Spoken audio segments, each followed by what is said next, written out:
আজকে হালিমের রেসিপিটি শেয়ার করব আমি যেভাবে রান্না করি। হ্যালো, আসসালামু আলাইকুম। কেমন আছেন সবাই? আলহামদুলিল্লাহ আমি ভালো আছি। আশা করি দেশে প্রবাসে যে যেখান থেকে দেখছেন সবাই অনেক বেশি ভালো আছেন, সুস্থ আছেন, সেফ আছেন। স্ক্রিনে যেই হালিমের ছবিটি দেখছেন আপনারা, এটা কতটা লোভনীয় লাগছে। এই রেসিপিটি দেখতে হলে পুরো ভিডিওর সাথেই থাকতে হবে।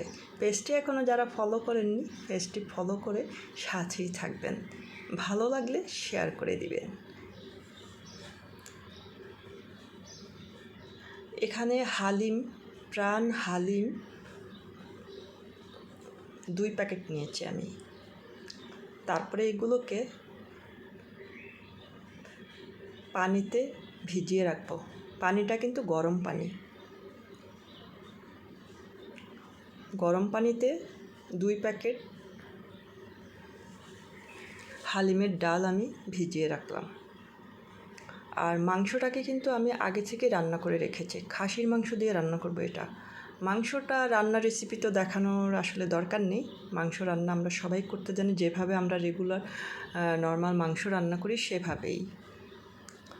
তো মাংসটা রান্না করে রেখে এরপরে আমি চুলায় পাতিল বসিয়ে দিলাম।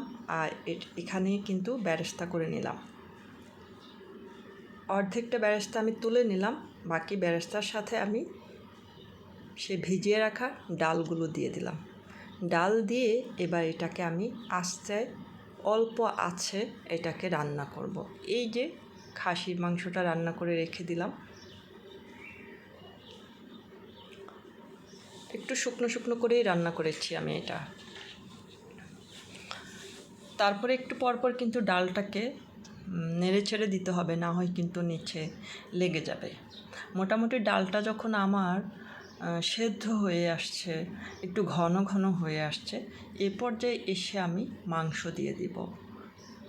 মাংসের ঝোলও কিন্তু দিব আমি সাথে একটু। আর এটা হালিমের সাথে যে মশলাটা তারা দিয়েছে, হালিমের মশলা, সেই প্যাকেটের মশলাগুলো এই পর্যায়ে এসে দিয়ে দিলাম আমি। আসলে প্যাকেটের গায়ের মধ্যে যেভাবে লেখা থাকে মনে হচ্ছে যেন 10 মিনিটেই হালিম রান্না হয়ে যাবে, আর তারা যে মশলাটা দিয়েছে এই মশলাতেই হয়ে যাবে। আসলে মোটেই কিন্তু তা না। আপনি যদি ওইভাবে করতে যান, হালিম হবে না কি হবে আমি সেটা বলতে পারবো না, বাট সেটা খাওয়ার উপযোগী কিনা তাও আমি জানি না। তবে মাংসটা আগে থেকে আপনি আপনার মতো রান্না করে তারপর ডালটাকে, এই যে আমি যেভাবে রান্না করতেছি এভাবে রান্না করবেন আপনারা। তারপর দেখবেন যে এটা খেতে কতটা সুস্বাদু, এবং যে একবার এটা খেলে বারবার শুধু এই রেসিপিতে হালিম খেতে আপনার ইচ্ছে করবে। আপনি চাইলে এটা গরু, মুরগি, খাসি সব কিছু দিয়ে করতে পারেন আপনার ইচ্ছে মতো। তারপরে কিন্তু আমি এটাতে ধনিয়া পাতা দিয়ে দিলাম, পোড়ন দিয়ে দিলাম। এটাতে কিন্তু পোড়ন মাস্ট দিতে হবে। আর এটা কতটা লোভনীয়, তাই না? হালিম। আর এটার জন্য এই তো সব ইনগ্রেডিয়েন্টসগুলো আমি রেডি করে নিয়েছি। বেরেস্তা আছে, শসা আছে, কাঁচামরিচ, ধনিয়া পাতা কুচি, আদা কুচি, শসা কুচি, তারপরে লেবু আছে। সব কিছুকে রেডি করে নিলাম। এবার সুন্দর একটা সার্ভিং ডিশে মনের মতো করে এটাকে সাজিয়ে নিব। আস্তে আস্তে দিয়ে দিব হালিম।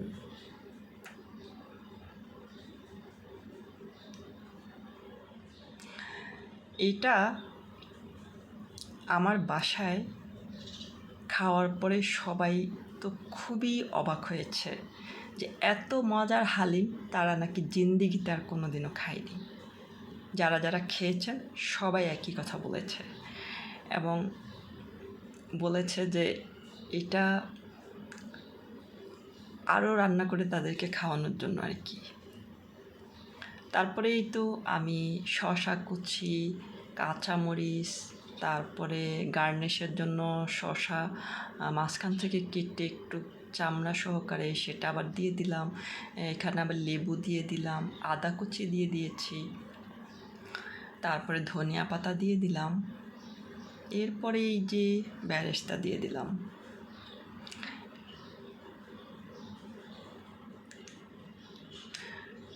সো এই তো ফাইনালি এটা এতটা লোভনীয় আর এতটা সুস্বাদু বলে বোঝানো যাবে না। না খেলে কিন্তু মিস করবেন। সবাই একবার হলো ট্রাই করে দেখবেন যে এটা আসলে কতটা টেস্টি ছিল, সুস্বাদু ছিল। স্কিনে দেখেই বুঝতে পেরেছেন অবশ্যই যে এটা কতটা লোভনীয় লাগছে। অবশ্যই কমেন্টে কিন্তু জানাবেন কেমন লেগেছে আপনাদের কাছে। ভালো লাগলে শেয়ার করে দিতে পারেন, টাইমলাইনে রেখে দিতে পারেন। ভালো থাকবেন, ভালো রাখবেন। আল্লাহ হাফেজ।